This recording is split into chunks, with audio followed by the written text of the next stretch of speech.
کرنا، ان کو ماننا۔ جو قرآن میں صحیح احادیث میں اور پورے دین کے مجموعے میں جو ضروری چیزیں ہیں ان کو بھی ماننا یہ ایمان ہے۔ اگر ہم ایک کو مانیں گے اور ایک کو چھوڑ دیں گے، مثلاً ہم یہ کہہ دیں کہ ہم قرآن پر تو ایمان لے آئے لیکن باقی جو کتابیں ہیں ان پر ایمان نہیں رکھتے ہیں، ہم ان کو نہیں مانتے ہیں، تو یہ مکمل ایمان نہیں ہوگا۔ ہم یہ کہہ دیں کہ ہم اللہ کو مانتے ہیں لیکن ان کے فرشتوں کو نہیں مانتے،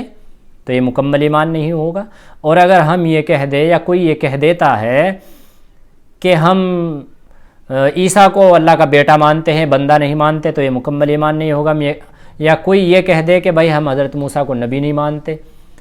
تو بھائی قرآن میں جو ضروری چیزیں ہیں، جو قرآن میں بنیادی چیزیں ہیں، جو قرآن نے بتلایا ہے کہ یہ دینی امور ہے یا دینی باتیں ہیں، ان کو ماننا بھی ایمان ہے، اور یہ تفصیلی ایمان میں آتا ہے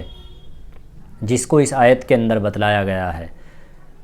اس آیت کے اندر بتلایا کہ ایمان یا ایھا الذین آمنوا آمنوا باللہ ورسولہ والکتاب الذی نزل علی رسولہ والکتاب الذی انزل من قبل،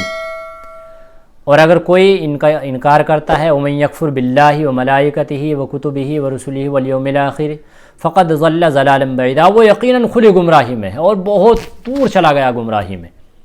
ایسا شخص کھلی گمراہی میں ہے۔ تو انشاءاللہ تعالیٰ یہ ایمان کی تھوڑی سی جو بیسک سی چیز تھی وہ میں نے آپ کے سامنے رکھی ہے۔ امید کرتا ہوں کہ انشاءاللہ تعالیٰ سمجھنے کی کوشش کی جائے گی، اور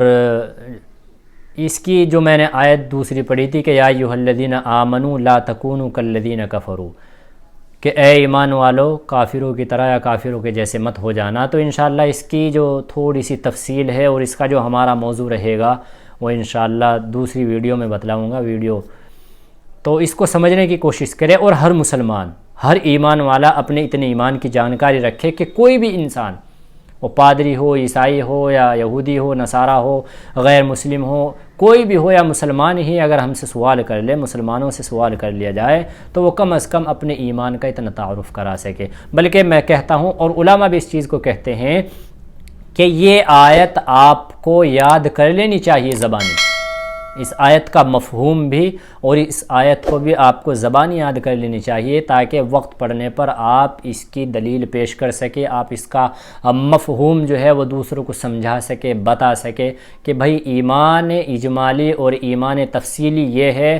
اور تفصیل سے ایمان یہ چیز ہے، اور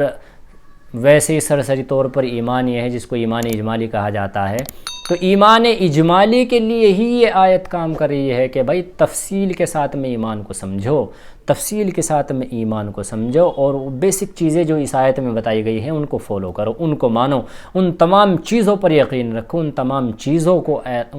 چیزوں کا اعتراف کرو، تب جا کر کے آپ کا ایمان مکمل اور کامل ہے۔ امید ہے کہ انشاءاللہ تعالیٰ آپ سمجھنے کی کوشش کریں گے، اور اس کے بعد اگر مجھ سے کوئی غلطی ہوئی ہو یا کچھ اس طرح کی میری زبان سے کوئی غلط نکل گیا ہو تو آپ مجھے وہ کمنٹ کر کے ضرور میری اصلاح فرمائیں۔ اللہ مجھے